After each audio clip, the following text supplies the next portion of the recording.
This topic of capture or shift left or positioning before the RFP comes is often misunderstood and often talked about. But in every opportunity, there is a bias. And that bias means the organization with bias can be the front runner or the deal is completely tilted in their favor. Today, we have the honor and privilege to have Mark Taylor, MD of Shipley UK, with us, and he will share with us his insights on how we position winning, how consistent winners position themselves long before the RFP comes. Over to you, Mark. Thank you very much, Sam. And it's my privilege and my honour to join you on this session. And I believe we've got 30 minutes. Is that correct, Sam? That is correct, including questions, Mark. Fine, perfect, good stuff. Okay, so let me crack on. So I want to talk about what I've called transformative opportunity capture. And the reason I put that word in was because capture's been around for a while, and I truly believe if it's implemented correctly, it can have a transformative effect on an organization in a good way. So I want to talk to you about that and give you some ideas, some food for thought, really. First of all, let me just quickly introduce myself. Here's me. From a very early age, I wanted to make stuff. I wanted to be an engineer. And here's one of my very early projects. In this instance, I had a customer who had a very strong view of what they wanted built. So I had very little room for manoeuvre. You can see here I'm joined by my commercial director, the one in the tie. He controlled all the cardboard. So this is one of my first projects. It turned out fairly well. I was quite pleased with the outcome. But the point here is that I'm an engineer. I've come to terms with that. And during my career, I've moved through production engineering, design engineering, project management, sales and marketing. And each time I was trying to get closer to the front end of the business. Because that's where I perceived the creativity was. And that's why I sort of ended up in business winning. And what intrigues me is that integration of business winning with engineering, with program management, with finance, with all that multidisciplinary approach to creativity. So that's where I've come from. That's my background. In terms of my bringing myself right up to date, I've been with Shipley now 20 years. I've had the privilege to work with over 70 inspirational clients that I've learned so much from, delivered over 700 workshops internationally, over 3,000 people trained, and I've worked on what's most relevant to this session is around 10 international programs of business winning, upskilling, and transformative change. So that's what I've been doing. Over the next sort of 30 minutes, I want to try and distill that down to three things I've learned, specifically around achieving transformative opportunity capture. So 3 points, three learnings from experience, if you will. And just ask you to reflect on what you think. So first of all, let me just talk about what I believe opportunity capture is about. What is it? First of all, opportunity capture in terms of its scope encompasses everything we do, from creating or identifying an opportunity all the way through to securing it. That's a very broad scope, but that's what opportunity capture is in terms of content. Now, within that, in sort of highly regulated procurement processes, there'll be some form of formal request from a customer, maybe a request for proposal or invitation to tender, and we then submit a proposal, and there'll be numerous steps within that. So whilst opportunity capture has made its mark predominantly in highly regulated procurements, it's not predicated upon that a certain type of buying. it's predicated on any context where we have a complex sale. Fundamentally, as Sam said in the intro, it's about that left shift. It's about that early engagement with an opportunity, with the customer stakeholders, to both understand them and for them to understand us, and to move us from potentially an unknown position through a known, improved and a favoured position. So by the time they issue the formal request, they know us, we know them, they know what to expect, and as Sam said, we're already in a good position. So in terms of scope for opportunity capture, that's what it's about. In terms of content of opportunity capture, for me, it's a tight integration of 4 things.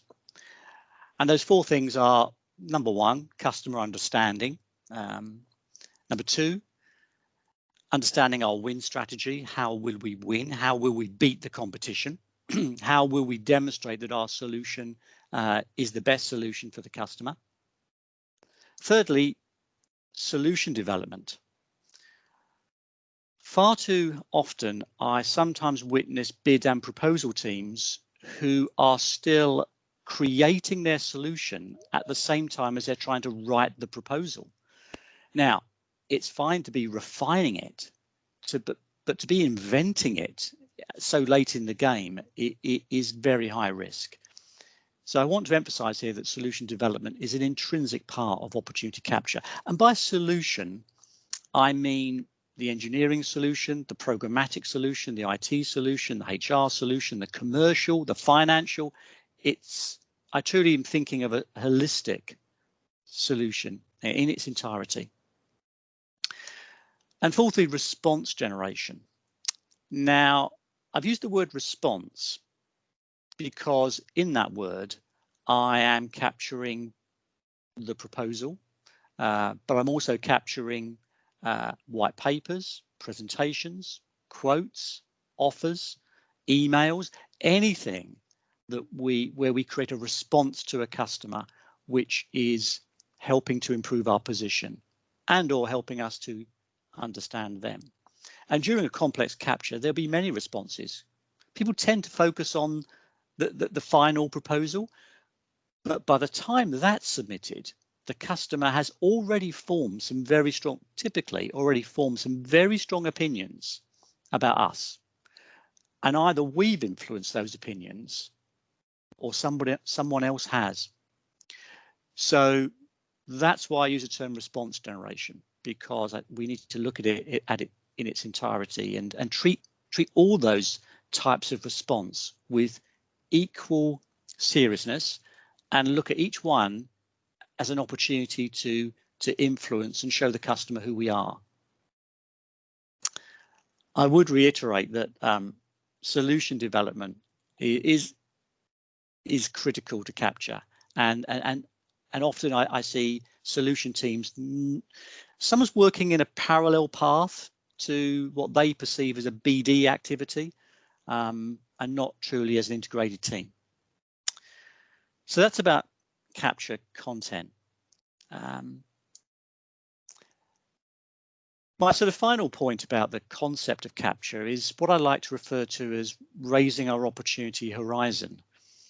And what I mean by that is that often people tend to focus on the near-term activities. So they focus on the request for proposal, our proposal to the customer, negotiation, achieving the contract.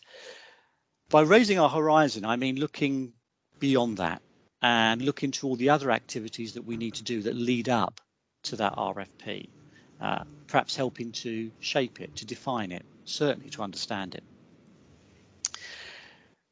So what I've talked about there is, what capture is. Now let me go into the first of my 3 sort of reflections on 20 years of doing this stuff. And number 1 is have awesome reviews, have quite incredible reviews, have reviews where, and this is nirvana I look for, where where someone running a capture, running an opportunity says, I would like another review because I find them valuable. Have reviews that people want and generate real excitement. I'll give you a few ideas of how we can do that. First of all, though, let's make a clear distinction in our mind between reviews and gates. Okay. So many of us will be familiar with decision gates. So what you're looking at now are the industry standard, fairly industry typical, rather, decision gates. Are we interested in an opportunity? Should we pursue it? Should we bid? Should we approve the bid for release? And should we agree to contract? These are gates. And any good business winning process will have gates of this nature. Because gates approve. They're about approving. Do we continue or do we stop? So they're approval gates. Conversely, reviews, they're not about approving things. They're about improving things. And it's critical to have absolute clarity in terms of the purpose of what type of event we're in. Are we in a decision gate or are we in a review? And I have frequently seen that becoming blurred, and then the conversations become muddled and murky. So number one, we need to have this clear distinction between decision gates and reviews. In the review box there, I've highlighted some of the typical sort of so-called color reviews. So reviewing our win strategy, reviewing our competitive position, reviewing the price to win, reviewing our proposal strategy, and of course reviewing our final submittal to a customer. For the purpose of this conversation, I'm going to focus on reviews. Now I'm going to argue that reviews are an absolutely fundamental tool to create a capture culture. Absolutely more so than rolling out a process. Focus on reviews first. Think carefully about your reviews. And why do I say they're such a fundamental tool? Because in my experience, reviews are often the only forum where senior leadership interact with business winning teams. They're like a moment of truth. They're like a moment of truth where the business winning team senses how leadership feels about an opportunity. And it's a moment of truth where leadership can sense how likely, how committed this team is, how likely they are to win. Both in terms of content and also behaviours. Now, I say it's a fundamental tool. I have to say, sometimes I've witnessed reviews being used as a fairly blunt tool. And people not enjoying reviews and even seeking to avoid them. I can remember one instance some years ago where a review finished and the capture team leader turned to his team and said, well, I think we got away with it. You know, they didn't ask us any difficult questions. And that was an internal review. Now, that's not what we're aspiring to. We're aspiring to an open conversation where we absolutely talk about the difficult questions. So I like to look upon reviews not as a hammer, but as a long screwdriver where into the organization where leadership at any level can tweak the organization. You just turn the bias a bit, just modify the filters a little bit to tweak behaviors, to tweak content. It's fundamental, I think, to take the opportunity to do that, and that means, of course, senior leaders making time to prepare, attend, and follow up from a review. Because I said reviews improve. For me, they do much more than that. Actually, they reinforce, they coach, they remind people what they should be doing, what they've been trained to do. They align people with organizational objectives and with the business imperatives. They share experience and knowledge and learning. And most of all, for me, they should enthuse people. They should make people feel motivated. That's why reviews are so powerful. So how do we do this? Because what we're trying to do is encourage what's been referred to, as a growth mindset in reviews. So when we're doing, and I'm going to focus on the colour reviews here, we're trying to encourage a mindset which embraces challenge, sees effort as a path to mastery, learns from criticism, constructive criticism, finds lessons and inspiration in the success of others, and in doing so, as a result of that, firstly achieves high levels of achievement, but most importantly, those being reviewed develop a greater sense of free will. And I think that's really important because they develop a sense of autonomy rather than sensing they are victims of reviews. So how do we do this? And particularly, how can we all do this? So I'm going to give you one idea to how we can achieve this. And I've put there my view, what I've come to is to help opportunity leaders to coach a growth mindset in reviews by using their IQ. And I don't mean intelligent quotient. Okay, I'll tell you what I mean in a moment. So my observation is that if we think of behaviours in reviews, we can think of supportive, persuasive and directive behaviours. In my experience, many reviewers, understandably, end up being very directive. So they certainly share ideas, but they may go as far as choosing for the group and directing. This does not encourage a growth mindset. In fact, it can generate learned helplessness. But again, people feel that they're victims of a review. There's wait to be told. Conversely, what I've witnessed is the best reviewers use persuasive techniques, and in particular, they use questions, challenging questions, but constructive questions. And I like to call these insightful questions. So rather than giving reviewers a checklist or some guidance, I like to talk to them about what are the great questions you could ask in a review that would inspire people, encourage people to reflect, and really open up that review for a constructive debate. Questions like, what are our major assumptions in the price to win that we've arrived at? Where are the gaps in our stakeholder analysis? What uncertainty do you have about the customer hot buttons?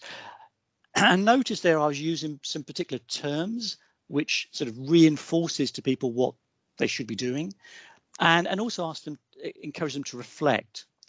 So one idea I suggest to you is encouraging that idea of insightful questions rather than being directive.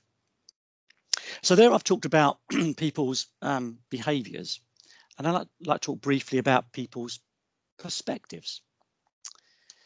So one way of thinking about the different perspectives of winning a contract is to think about two perspectives. One is, can we win? And the second is, can we deliver? And the trick is, if we're going to reach the sunny uplands of winning a contract that we can deliver profitably and to our satisfaction and to the customer's satisfaction, we need to balance these two perspectives as we go through capture. And I'd ask you to reflect in terms of your experience and the organisations that you've worked with or you work with now. What reviews have you got on those two axes? What reviews do you have that are about delivery? Reviews such as risk reviews, design reviews, solution reviews. And conversely, what reviews do you have that are about winning? Maybe the colour reviews. Have you got the balance right? That's the first thing I'd like you to reflect on. Secondly, as we go through the capture activities, teams will and organisations will just necessarily find themselves skewing in one direction or another. I've worked with some teams where they've skewed up the win axis, which is they've won, but they've won a contract that they will struggle to deliver. Conversely, I've worked with other teams where they've skewed themselves on the delivery axis, where they focus perhaps on internal governance to the exclusion of focus on winning. And so what you can see there is the need for constant course correction, and that's a leadership role. And that's, again, the focus of a focus of reviews, is that constant course correction as we go through the review process. And getting that balance right. And necessarily different disciplines, different functions will sit at different points on the different axes. I would expect sort of BD and sales and marketing to sit very much on the winning axis. And I'd expect engineering and commercial and finance to sit very much on the delivery axis. And it's not the case that either party is wrong. They're doing their job. The trick then is to mediate, to strike that balance. And I'm going to argue that's not a trivial endeavour. So I've spoken there about people's behaviours in reviews, and I've spoken about people's perspectives in reviews, and making sure we've got that balance correct. My second learning point is to focus on principles and not process. Some time ago, I was in a conference within a large organisation, and someone stood up to talk about, someone very senior stood up to talk about, they were introducing a new price to win process. And the senior person stood up and he spoke to the assembled teams and said, several hundred of them, and said, I know what you're thinking. Another great process to make our lives miserable. And that was a great icebreaker, because he then went on to talk about how price to win was about principles and not about process. And I'm going to add to that we should be teaching tailoring, not compliance. So let me say a few words about this. I'll give you an idea about how we can kickstart tailoring, and that is about thinking about the nature of the opportunity that's facing us. So on the slide now, you're seeing that we've got 10 attributes of an opportunity. So we have high value, low value, in terms of what we normally bid for or normally pursue. Is it strategic for us or not strategic? Are there loosely understood requirements, or are they well understood? A long sales cycle or a short sales cycle compared to what we normally go for. And the idea is that we reflect on the opportunity and we do a quick scoring. So what we do is we put some ticks in the boxes and we score it. So here you can see I've taken an opportunity and I've scored it. I've got a score of 34. And you can see that I'm on this particular one, I'm saying, well, it's certainly strategic for us. It's also strategic for our competitors. It's a buying committee. However, it's a very familiar buying process. So in this way, I'm making a judgment about the nature of the opportunity. And this, for me, starts some pragmatic thinking about how do I, well, certainly, first of all, should I apply capture, the discipline of capture to this opportunity? And secondly, how do I? So it enables me to do thinking about two aspects. So if I take that scoring, first thing is, okay, I've got a score of 34. Is capture relevant? Well, if I'm scoring less than maybe 25, it probably isn't. I may even be veering towards a more transactional sale. Yeah, 30 and above, I'm looking at capture.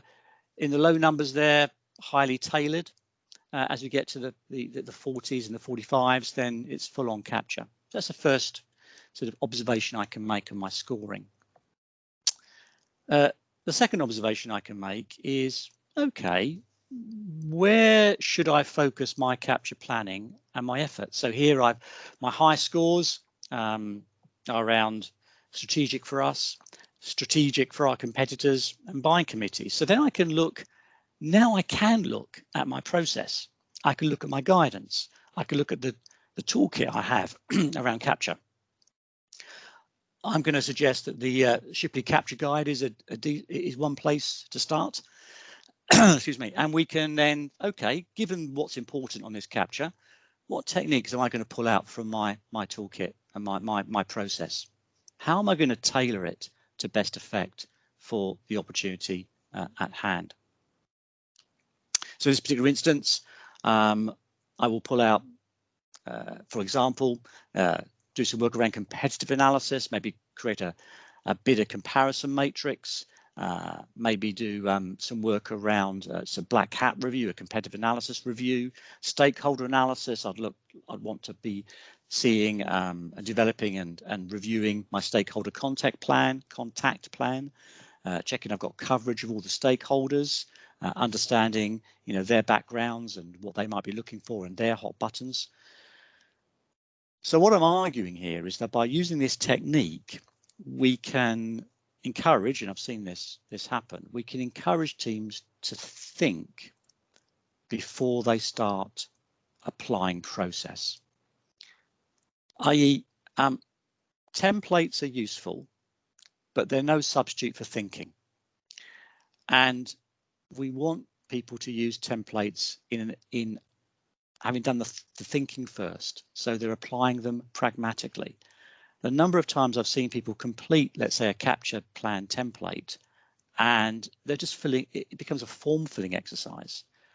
This is about thinking first. What's the nature of my opportunity? What is facing me? Therefore, how should I use the process? How should I tailor it? Then getting approval from the organization to then tailor the process in that way and socialize, my approach as a capture leader. And in that way, I will get buy-in from the team.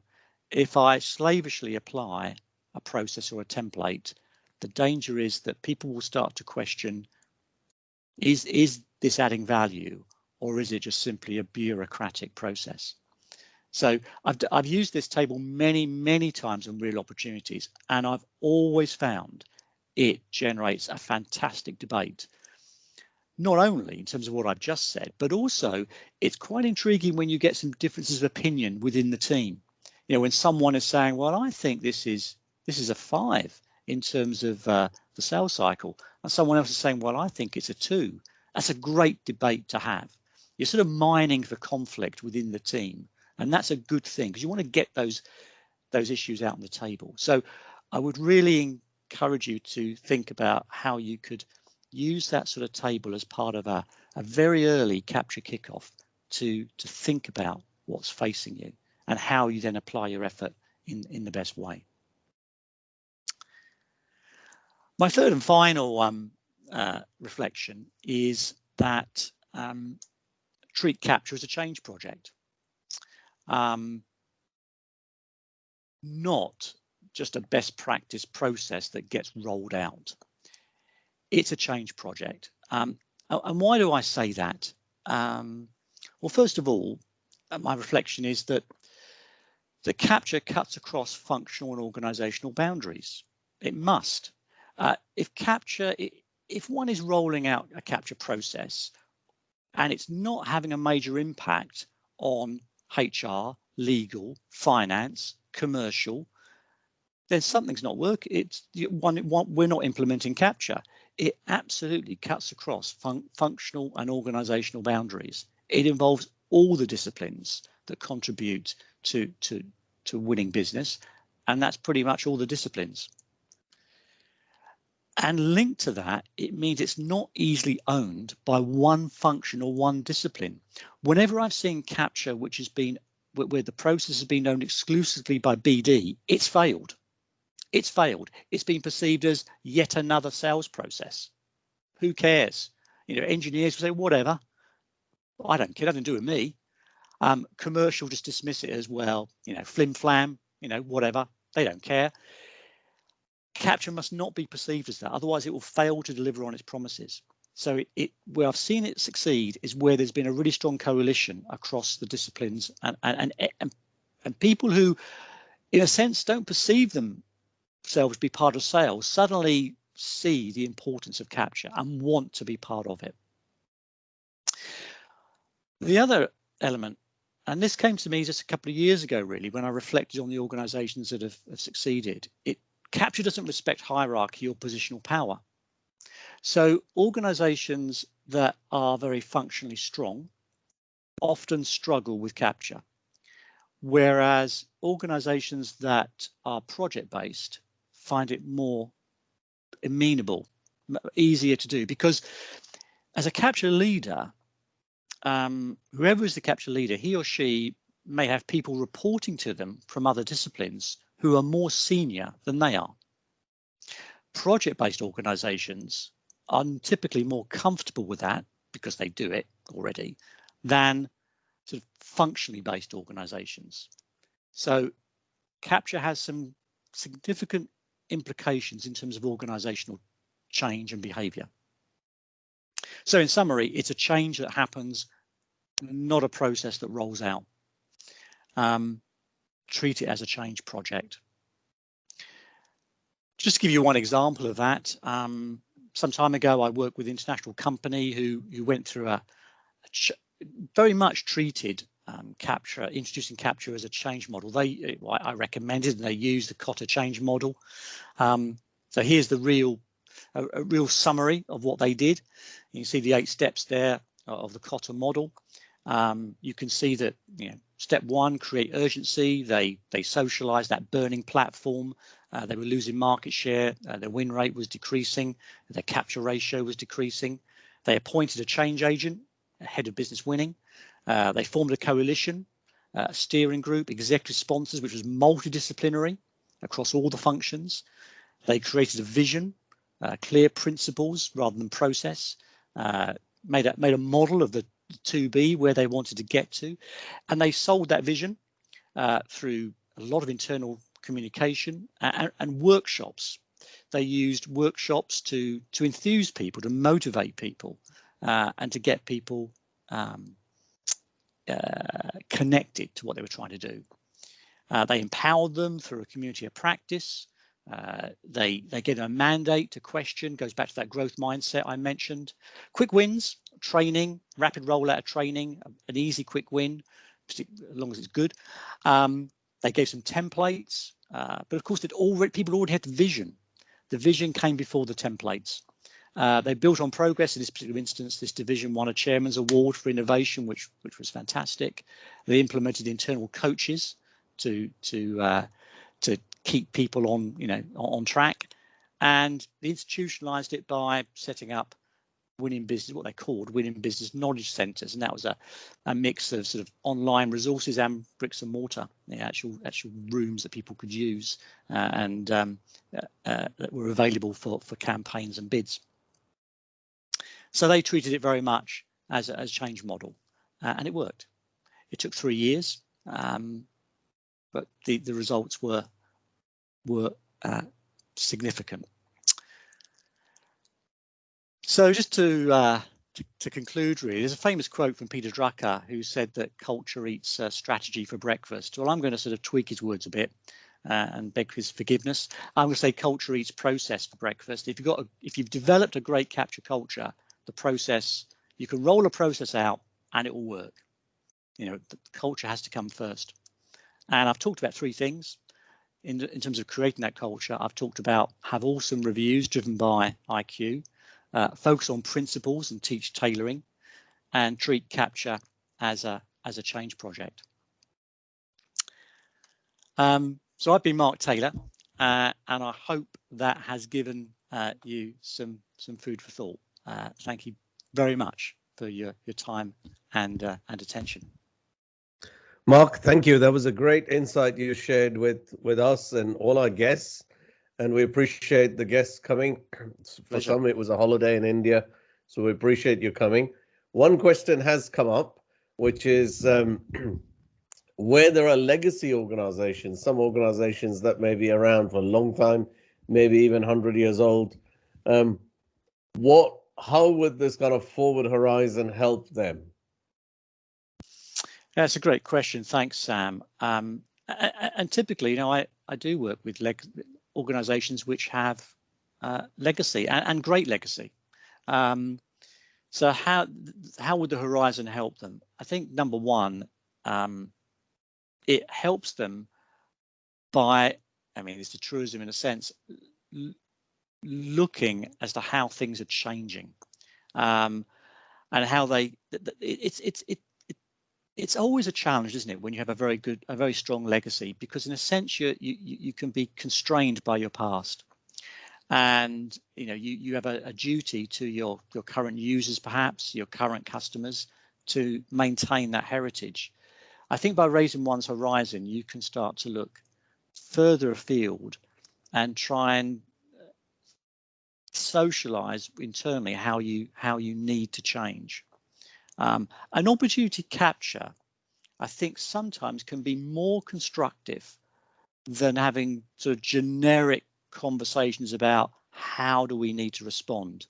By raising one's horizon on a very tactical level can actually contribute to that strategic discussion about the future, because raising that horizon is encouraging us rather, to interact with specific stakeholders on a specific opportunity to get specific comments, which can then inform that broader discussion about where the organisation needs to be. That's my view, Sam. Thanks for the question. Thanks, Mark. And then one final question is, many have had a career in bid management, proposal writing, and increasingly we're seeing the idea of shift left. What would be your recommendation to those who are in bid and proposals on how they could acquire new skills and a mindset to help their organizations move more towards becoming capture managers? That's a great question. I'm going to say reviews.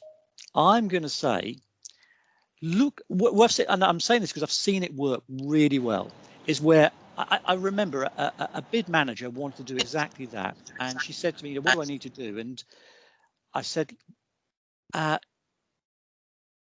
talk to people in the organization and ask if you can be involved in some early reviews, as an observer, to learn as part of your. Don't go on a training course. Don't sign up for a training course.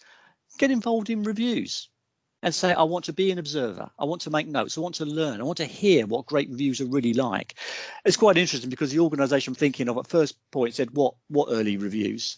But then, she said, well, you must be having reviews about pricing and this and that. And they found some and she attended them.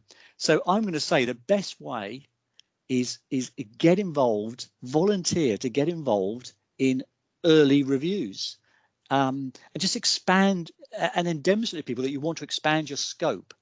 And then you can use that as a way of thinking about what training do I need? What other competencies do I need to acquire?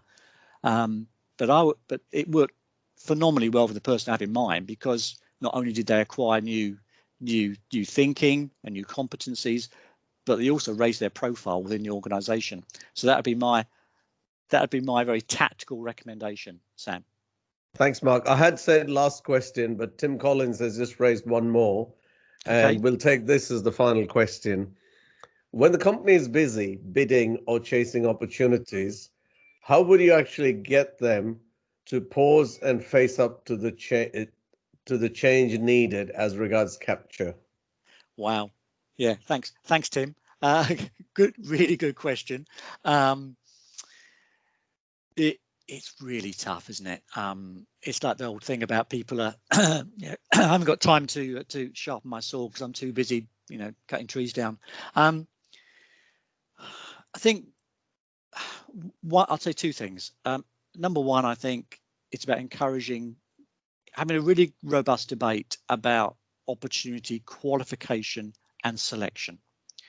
Many organizations confuse those two terms to separate qualifying an opportunity and then selecting the best ones. So because that creates the space for capture to happen. Point one. Point two, I think it's also about using some metrics here and to look at how much money are we spending on opportunities and what's our win rate, and encouraging people to think about, are they getting a good return on investment? Actually, a third thing occurs to me, and that is looking carefully at project outturns.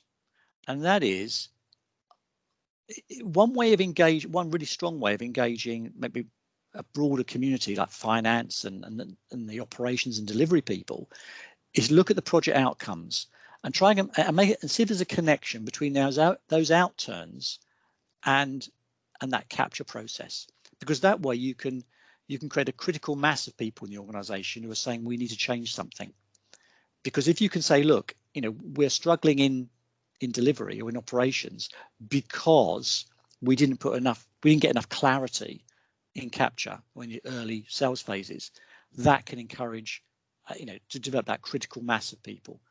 So I'd say distinguishing qualification and selection, around the opportunity, having a very robust debate about that.